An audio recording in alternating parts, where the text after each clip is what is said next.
Bob Eckert and his three brothers all wrestled for Bloomington Lincoln High School. The fifth of six children, Bob followed his eldest brother Chuck to Bemidji State, where Chuck wrestled and then coached Bob as a graduate assistant to the late coach Chet Anderson. From the start, Bob impressed. When he wrestled, you pretty much knew you could count on points, says Chuck. Teammate Corky Hansen says Bob was one tough guy. As a freshman, Bob was a member of the Beavers' 1975-76 NIC championship team and earned a berth to the national tournament. Roger Robothan, team captain that year, remembers that Bob beat an accomplished North Dakota wrestler in one of his first dual meets. I knew then that Eck would have an outstanding career, says Roger, noting that Bob was also an outstanding student and a student of the sport. Bob wrestled for BSU from 1975 to 79 and played a year of football. A senior captain in 1979, he won the NIC 190-pound weight class 4 times and became the 5th wrestler in NIC history to do so. He was also voted the most valuable wrestler of the 1979 NIC tournament.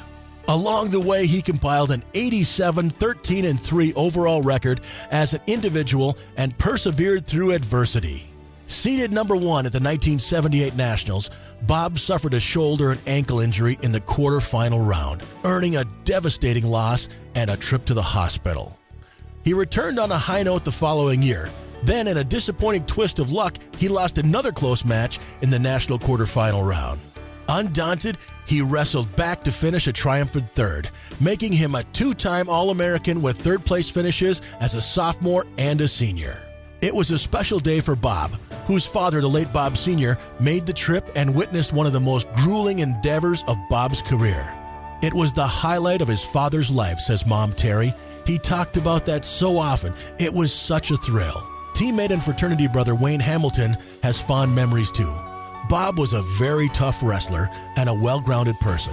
He always had a good sense of knowing the right thing to do, says Wayne. Following graduation, Bob taught high school and was an assistant coach at Waterville Elasian High, where his wrestling team twice advanced to the state tournament. He went on to build a successful sales career, including his current position as regional manager of Plygen. He and his wife Jill, also a BSU alum, raised 2 daughters, Kristen and Kendra. Today, Bob continues to enjoy the camaraderie of his Bemidji State teammates, who earn one another's respect as athletes and friends.